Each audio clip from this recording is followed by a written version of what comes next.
स्थिरैरङ्गे तुष्टुवागुंसस्तनुभिः व्यशेम देवहितं यदायुः। ॐ शान्ति शान्ति शान्तिः। बोलिए श्री हरि कृष्ण महाराजनी। બધા ઊંચા હાથ કરીને જઈને દો। બોલીએ શ્રી લક્ષ્મી નારાયણ દેવની, સ્વામિનારાયણ ભગવાનની, શ્રી નરનારાયણ દેવની। બધાને ભાવથી જય સ્વામિનારાયણ। નૈરોબીવાસી વડતાલ ધામમાં અખંડ ધૂનમાં ઉપસ્થિત દ્વિશતાબ્દી મહોત્સવના વડતાલના ઉપક્રમે આજે તમે બધાએ 6 કલાક સુધી બહુ સુંદર અતિ ભાવથી ધૂન કરી એકવાર તમને બધાને જોરદાર તાળીઓથી અભિવાદન અને અમારી સાથે જે 6 કલાક સુધી તબલા વગાડ્યા એનું નામ શું છે? રાકેશભાઈને પણ જોરદાર તાળીઓથી અભિવાદન। અમારા વિઘ્નેશભાઈ, અમિતભાઈ, हमारे ट्रस्टी श्री कुरजी भाई, सुरेश भाई, हमारे बधा जे भी बधा हरिभक्तों आज खूब सुंदर चंद्रेश भाई हमारे विराजे छे, बधा बुदेवो हमारे बिपिन भाई, पूज्य हमारा आनंद स्वामी। भगवान स्वामी नारायण ने फरेणी में आ दिव्य मंत्र अपने आप्यो छे। स्वामी नारायण बहु बढ़ियो छे एटले हरिलामृत में लिखूं जे स्वामी नारायण नाम लेशे तेना बधा पातक बाळी देशे।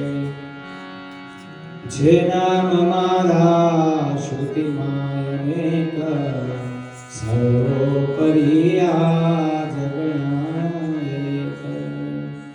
स्वामी नारायण मंत्र આજનો નથી, હજારો વર્ષ જ્યારે વેદોનું પ્રાગટ્ય થયું, વેદોનો પ્રાદુર્ભાવ થયો ત્યારથી આ મંત્ર એ ઉપસ્થિત છે, નવો નથી। કારણ વેદોમાં, ઉપનિષદોમાં, નારાયણ ઉપનિષદમાં ઋષિ એમ કહે છે એકો હવે નારાયણ આસીત ન બ્રહ્મા નેશાનઃ। આ સૃષ્ટિનો પ્રલય હતો ત્યારે કંઈ ન હતું, ત્યારે એકલા અટુલા કોણ હતા? તો કે એકો હવે નારાયણ આસીત, એકલા નારાયણ જ હતા। આખી સૃષ્ટિનો ઉપસંહાર હતો, પ્રલય હતો। પ્રલય કાળના જળમાં સૃષ્ટિ જ્યારે ગરકાવ થઈ ત્યારે એકલા અટુલા નારાયણ હતા। એકો હવે નારાયણ આસીત। ઈ કેવા હતા? તો કે સચ સ્વામી પતિશ્ચ જગતઃ, સચ સ્વામી પતિશ્ચ જગતઃ। એ સ્વામી હતા। ઉપનિષદ કહે છે સ્વામી એવા નારાયણ એ સૃષ્ટિના આદિકાળમાં, પ્રલયના કાળમાં એકલા હતા। એ સ્વામી, એને સ્વામી વિશેષણ આપ્યું છે, સચ સ્વામી। સ્વામી કહેતા ઐશ્વર્યવાન, ધનવાન કહીને આપણે એને કહીને આ સ્વામી છે, આ દુનિયાનો માલિક છે। એમ આખા વિશ્વના, સૃષ્ટિના, સાવર જંગમ સૃષ્ટિના માલિક એવા નારાયણ એકલા હતા, કોઈ નહોતું। પછી આ સૃષ્ટિ થઈ અને એટલે જ ભગવાન સ્વામિનારાયણ, એ સ્વામિનારાયણ શબ્દ આપણા શ્રીજી મહારાજે ખુદ આ મંત્રનું પ્રાગટ્ય કર્યું છે। સ્વામી કેવા સ્વામી? તો કે આખી વિશ્વનું, સૃષ્ટિનું સર્જન, વિસર્જન અને પ્રલય કરનાર એને સ્વામી કહેવાય। આપના થાંભલા રોજ ઉભા રહે, આપના થાંભલા રોજ ઉભા રહે, વાયુનો વીજળો રોજ હાલે। આપના થાંભલા રોજ ઉભા રહે, વાયુનો વીજળો રોજ હાલે। ઉદય में અસ્તના દોરડા પરે, નટ બની રોજ રવિ રાજમાણે। ભાગત ભાગતી પડી જતી આ રાત નવ સૂર્યને હાથ આવે કર્મવાદી બધા કર્મ કરતા રહે એહને ઊંઘવું કેમ ફાવ્યા બનાતા ભલા રોજ ઊભા રહે. વેદ કે છે એ સ્વામી શબ્દ બે પ્રકારનું ઐશ્વર્ય છે. સ્વામી એટલે ઐશ્વર્ય, સ્વમ ઐશ્વર્ય. એમાં સ્વામી શબ્દ જે છે ને કુલદીપભાઈ, એમાં સ્વમ શબ્દ છે એ ઐશ્વર્યવાચક છે. સ્વામીમાં સ્વમ ઐશ્વર્યવાચક છે. સ્વમ શબ્દને ઈમની જ પ્રત્યે લાગતા સ્વામીન શબ્દ બને છે. એમાં નકારનો લોપ થઈ જાય અને સ્વામી શબ્દ બચે. તો બે પ્રકારનું ઐશ્વર્ય છે મહારાજમાં, ભગવાનમાં, નારાયણમાં. કયું ઐશ્વર્ય? તો કે ભગવાન આ વિશ્વનું બે પ્રકારના ઐશ્વર્યથી શાસન કરે છે, એને સ્વામી કહેવાય. બે પ્રકારનું ઐશ્વર્ય. પહેલું ઐશ્વર્ય રાજવત, રાજાની પેઠે જે જગતનું શાસન કરે એને સ્વામી કહેવાય. અને બીજું અંતર્યામીવત, અંતર્યામીપણે જે શાસન કરે એને સ્વામી કહેવાય. તો સ્વામી શબ્દના બે અર્થ થયા. એક રાજાની પેઠે શાસન કરે એને સ્વામી કહેવાય અને બીજું અંતર્યામીપણે જે શાસન કરે એને સ્વામી કહેવાય. હવે રાજાની પેઠે જે શાસન કરે, આપણા રાજા મહારાજાઓ બધા જે નિયમમાં હાલે નો હાલે એને બધાને વશ કરતા ને, એની આજ્ઞામાં આખી દુનિયા, અત્યારે નરેન્દ્રભાઈ મોદી જેમ કે એમ થાય. તાલુ પડો મારા મોદી સાહેબને, હો આખા વિશ્વમાં સારું આવી ગયા પાછા. આખા વિશ્વમાં ડંકો વગાડ્યો, દુનિયામાં ડંકો વગાડ્યો. એ કેમ થાય એના નિયમ પ્રમાણે આખું જગત બધા અધિકારીઓ ચાલે. એમ સારી સૃષ્ટિના અધિકારી દેવતાઓ બ્રહ્માથી માંડી અને પાતાળ સુધીના તમામ દેવ દેવીઓ દેવતાઓ ભગવાન નારાયણની આજ્ઞામાં અનુસરે છે. મનુષ્યથી માંડી બધા જ એની આજ્ઞામાં અનુસરે છે, માટે એને સ્વામી કહેવાય છે. અને આજ્ઞા લોપે એને દંડ કરે છે. દંડ કરતા પણ એ છે અને અનુગ્રહ કરતા પણ એ છે. એટલે સ્વામી કહેતા રાજાની પેઠે જે શાસન કરે. તો ઉપનિષદ કહે છે ભીષાસ્માત વાત પવને ભીષોદેતિ સૂર્ય ભીષાસ્માદગ્નિન્દ્રશ્ચ મૃત્યોર્ધાવતિ પંચમ ઇતિ ભીષાસ્માત વાત પવને. જેની આજ્ઞાથી પવન વાય છે, જેની આજ્ઞાથી સૂર્ય અને ચંદ્ર ઉદય અને અસ્ત પામે છે, જેની આજ્ઞાથી સમુદ્ર પાણ વિનાનો સમુદ્ર મર્યાદા ઉલ્લંઘી અને જગતને ડુબાડી દેતો નથી, જેની આજ્ઞાથી તારામંડળ આકાશમાં ટમટમી રહ્યું છે, જેની આજ્ઞાથી આખું વિશ્વનો સંચાર થાય છે, આખી ઘટમાળા જેની આજ્ઞાથી પરિભ્રમણ કરે છે, એ સ્વામી કહેતા ભગવાન છે.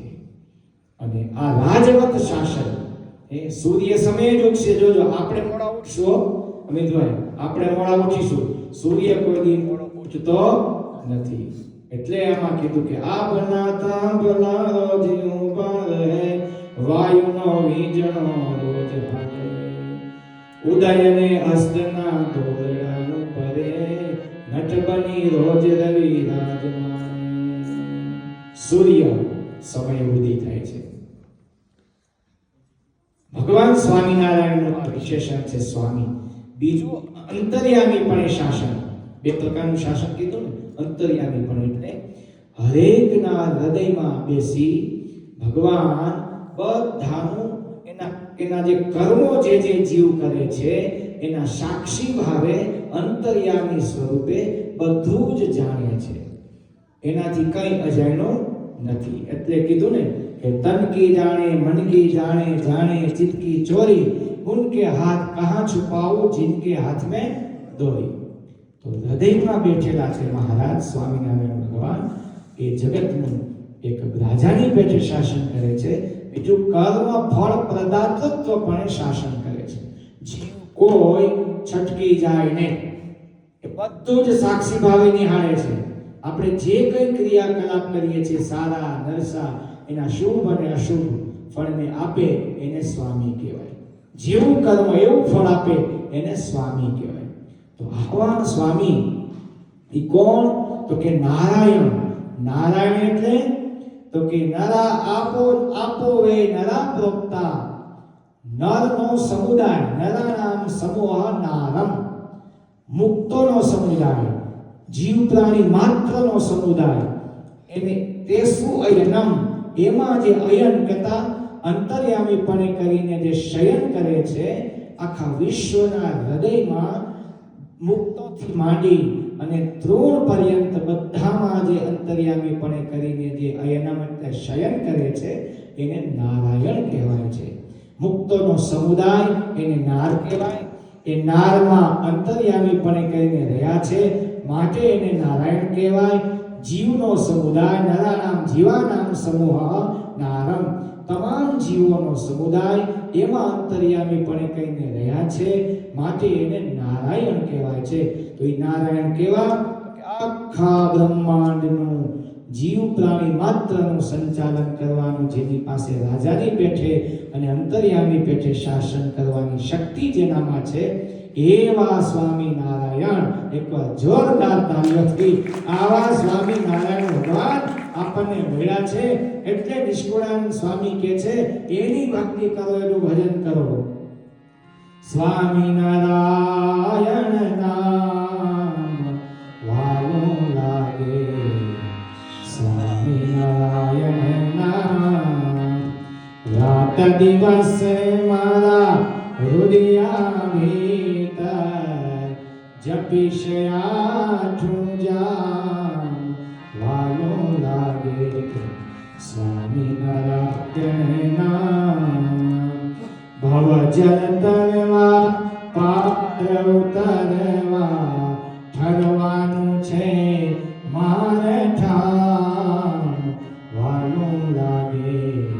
સ્વામી નારાયણ નામ નિષ્કુળાનંદના નાથને ભજતા વારે એનો નહીં કામ વાલું લાગે. સ્વામી નારાયણ નામ, સ્વામી નારાયણ નામ વાલું લાગે. સ્વામી નારાયણ નામ.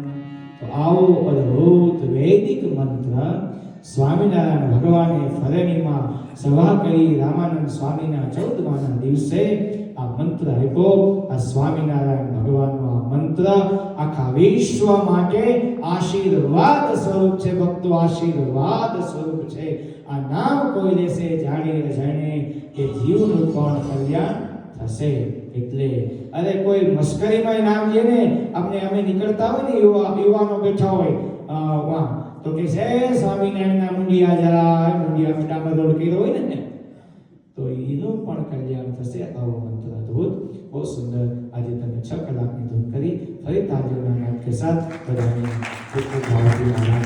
જય સ્વામિનારાયણ અસ્તુ. બધાને જય સ્વામિનારાયણ. હરે કૃષ્ણ મહારાજની જય.